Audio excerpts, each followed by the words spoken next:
Assalamualaikum warahmatullahi wabarakatuh. Salam sejahtera untuk kita semua. Syukur kita ucapkan atas semangat kesehatan dan kesempatan yang Tuhan berikan kepada kita sehingga kita bisa berkumpul dalam pembelajaran online melalui Open Learning UMS. Pada kesempatan kali ini saya akan menyampaikan materi kasus 3 di Fatigue Management 2 dengan kasus materinya adalah membentuk positioning merek. Oke, di dalam strategi pemasaran kita harus berpedoman pada strategi targeting dan positioning. Ini sudah sering kita dengar di dalam Fatigue Management 1 ataupun di dalam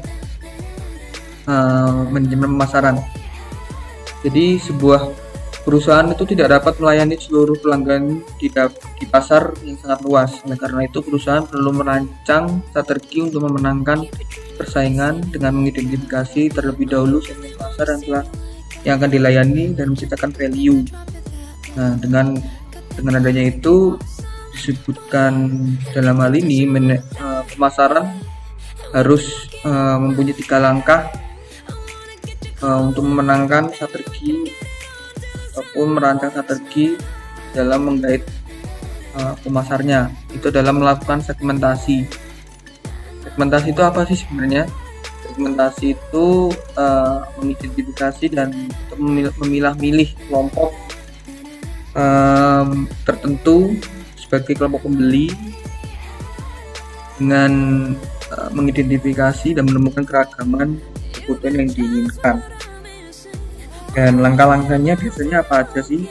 Itu yang pertama adalah mengidentifikasi variabel segmennya, terus mengembangkan bentuk segmen yang menghasilkan, terus mengevaluasi daya tarik masing-masing segmen sehingga dapat memilih segmen pasar sasaran dan mengidentifikasi konsep posisi yang memungkinkan, dan terakhir memilih dan mengembangkan dan mengkomunikasikan posisi yang dipilih. Dan pada langkah yang kedua itu adalah targeting. Targeting itu apa sih sebenarnya? Targeting itu adalah memilih salah satu dari beberapa segmen pasar yang dimasuki. Jadi setelah disegmentasi, perusahaan akan melakukan targeting untuk membidik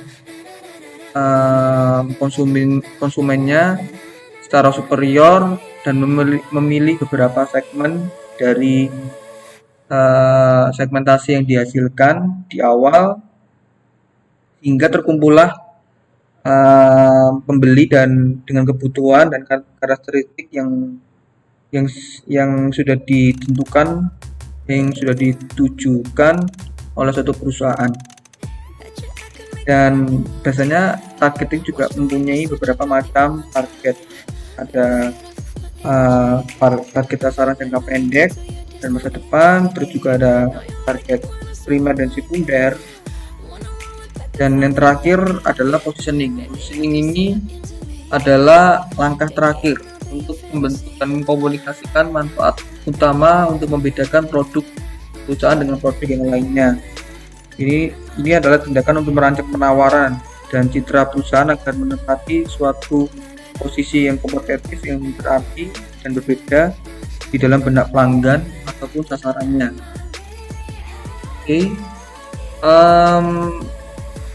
Untuk penentu positioningnya adalah tentunya perusahaan juga harus melakukan apa yang harus dia lakukan terhadap pikiran dan calon pelanggannya itu. Jadi perusahaan akan memposisikan produk itu di dalam pikiran calon pelanggannya.